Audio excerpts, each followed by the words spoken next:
What's going on, everybody? Eddie Dowd back again with Brian Sachs. I am a real estate agent. He's a mortgage lender. And every week we come to you with another real estate tip.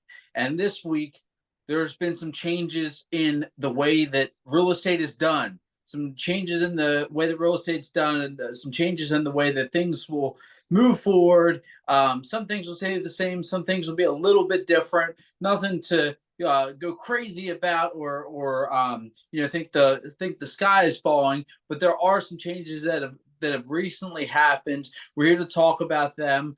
They're going into effect now. They've gone into effect now, and we want to enlighten everybody on the changes and how that will impact you as a buyer or a seller in today's market. All right. Well, I thank you. So, here's the real truth. The real truth is we don't know how it's all going to pan out. You're hearing all sorts of sensational news of no more real estate agents, no more commissions. None of that is true. But in the past, and anything before today is the past, the agent, there's two agents in a transaction. There's a listing agent. That's the person that puts the home up for sale. And then there's a buyer's agent. And the buyer's agent is the agent who represents the buyer's interest. And so this new NAR settlement, NAR is the National Association of Realtors. Here's some changes. There's going to be increased transparency, which is positive, in agent commissions. So before today, the commission paid to the buyer's agent was part of the whole transaction and typically was 99.99% paid by the seller from the proceeds of the sale of the home. And the buyers didn't know exactly how much their agent was necessarily being paid all the time. Now, after this ruling, it mandates that the buyer's agent must disclose the compensation up front. And so that's transparency. You as a buyer are going to know exactly how much your agent earns. And trust me, you want to buy a home with an agent. You need representation. You don't, it's sort of like if you don't know anything about car engines and your car breaks, I mean, you can watch a YouTube video, but you probably don't have all the right tools or connections, and you might make things actually worse. So you want a buyer's agent that is representing your interest. And what impact will it have on home prices? The truth is we don't know. That's the honest truth. But there's not going to be anything hidden now because a home buyer might benefit from more straightforward pricing. And if the seller isn't willing to pay a commission, you as a buyer may have to, and you need to know that. It's going to be a major reduction in any conflicts of interest. The seller is going to represent the seller, and the buyer is going to represent the buyer, and it's all going to need to be explained to you very thoroughly. Eddie will sit with you and explain the whole process to you. And it's, again, in my opinion, this is a very good thing. It's not a bad thing at all. You as a buyer are going to get representation, as you should, with no conflicts of interest here. And the seller is going to get good representation, no conflicts of interest.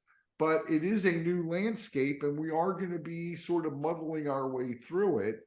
I don't think it's going to cause home prices to go down. I don't think it's going to cause home prices to go up. I think things are going to be very much the same. There's just more transparency and more disclosures and a little bit extra work for Eddie. What are your thoughts, Eddie? A little bit of extra work, but I don't think, likewise, I don't think that there's going to be too much of a change. Besides, people are going to know what the paycheck looks like, and I guess that could make some people happy or some people sad. I don't know, Well, but look, the truth is the time has come for professionalism, which you have and many other agents have, but candidly, some agents aren't that professional. And this is exactly. sort of going to weed them out, and the best will rise to the top. When you think about a transaction, why does a realtor deserve a commission? Well, number one, they have a license and they have passed X number of hours of courses and a very tough test to get that license. And then they have to maintain extra credit hours to continue that license. But they have access to properties. They have an idea of what properties are worth. They have a way of guiding you and helping you in making an offer so you don't overpay and you don't underpay and lose the property, because that can Yeah, happen as well. so much more. Negotiating the best price terms and conditions is really our job, but with that, there's a lot that's summed up in the best price terms and conditions. People can be overpaying. People could be trying to undercut and say, hey, I'm going to offer everybody $100,000 underneath, and it's maybe it doesn't work in your time frame. But more so, people may be overpaying terms. You may be buying a house that's a little bit older. We may be able to negotiate in um, repairs or home Seller warranties. help. Yeah. Or even seller reduction in price or seller help. Yeah, or seller help.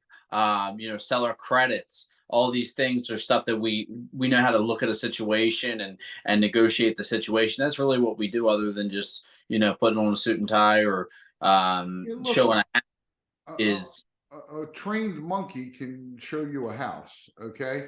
But negotiating the contract, showing you the right houses, giving you the information you need to make an intelligent offer, including the terms that Eddie's talking about. But it's even more than that. It's a home inspection. What's important, what's not so important, who are the providers, a pest inspection, a radon inspection, settlement. What if an issue comes up at settlement? You're not, if you're unseasoned, and we have situations come up all the time. Oh, this property had a ground rent. We didn't know about that.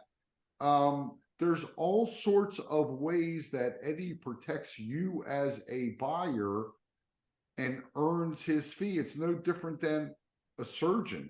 If I'm in trouble and I have a need for a surgery, I'm not opening up the yellow pages and going, okay, who's the cheapest? Let me call three surgeons and see who's the cheapest. I want the best. I want the person that's going to fix my problem. And if you're looking for a home, I don't want to say you have a problem, but you certainly have a goal in mind and you need to have an expert there to get you there. Exactly. But yeah, thanks again for choosing us. Yeah, thanks for choosing us in advance. Thanks for choosing me and Brian to help you buy your next home. But thanks for joining us today, which hopefully convinces you to choose us. And if they do decide to choose you, Brian, how do they give you a call? Well, before I even give my number, I want to tell you that the way Eddie and I operate is really sort of different and critical. We both feel our job is to give you knowledge so you can make the right decisions. I'm not going to tell you what to do. We're going to give you all the options so that you know what's in your best interest and you'll know the pros and cons of each option. Again, if you don't have the knowledge, if I'm accused of robbing someone, I want the best criminal defense attorney representing me. I don't want the prosecutor representing me, right? I want my own attorney helping me. And that's sort of how Eddie and I operate. We're your advocates. And we want to make sure that you have the knowledge and that all of your interests are protected and that you're going into this with eyes wide open. So that's a long way of saying my number, which is 443-471-8557. And my phone number 410-588-6536. And something that we'd like to give to you guys is $2,000. So we want to give you $2,000, and you're saying, how do we give you $2,000? Well, what we have, a link below called the Home Funded. So that works as a GoFundMe page. You go ahead, fill out your information there. You're looking to buy a home. Then from there, you'll get a link that you can hand out to your friends, family, shoot it out in text messages, maybe just some random numbers and maybe a picture of you, and maybe they think that you look good and want to give you some money. But regardless, anybody can contribute to this GoFundMe. Home funded is what it's called. It goes towards the purchase of your home. You can use the money towards the purchase, and we give you $2,000 towards it as well. So it's a win-win, nothing to lose, no free 99, nothing, doesn't cost you nothing. So if you're thinking about buying a house now, or if you're waiting for the next thing to happen, like a lot of people are, we've talked about in previous episodes, whether that's advisable or not. If you are, okay, cool, but still go start your home funded. Fill out that information below, get an account, and then shoot it out and say, hey, I'm going to be buying a house here soon. I'd love if you would contribute $1 or so, and we're going to give up the $2,000 as well on that. So yeah, look forward to talking to you guys soon. Feel free, leave a comment below with any type of topics, anything that you have that you want us to cover, and we'll be back next week. All right. Thank you, everyone.